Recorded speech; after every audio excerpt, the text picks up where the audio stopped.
বিসমিল্লাহির রহমানির রহিম। Baby plaza market চুরি, দুর্ধর্ষ চুরি মনে করেন, যা এই বেবি প্লাজার জন্মের পরে হয় নাই, মানে রেকর্ড। বিদ্যুৎ নাই, আমাদের সিসিটিভি যুগ মনে করেন ফুটেজে আসতেছে না, বিদ্যুতের সংকট, মানে দেশে একদম, মানে আমাদের জীবনেরই কোনো নাই।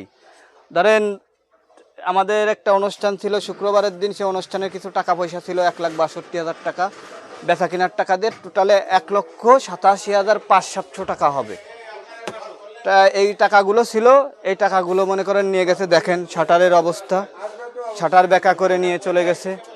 মানে যা বিগত দিনে হয় না এখন সেইগুলো হচ্ছে। মানে আমাদের জানের নিরাপত্তা নাই, তারপরে দোকানের নিরাপত্তা নাই। আমরা কোন দেশে বসবাস করতেছি? এই যে ভিতরে ক্যাশে চেক বই আছে, চেক বইগুলোও দেখছে ওরা সুন্দরভাবে, সমিতির বই দেখছে। মানে এরা একদম মনে হচ্ছে যে একদম হুবহু কায়দায় চেনা পরিচিত কি, মানে এরা সব জানে আমাদের ডিটেল।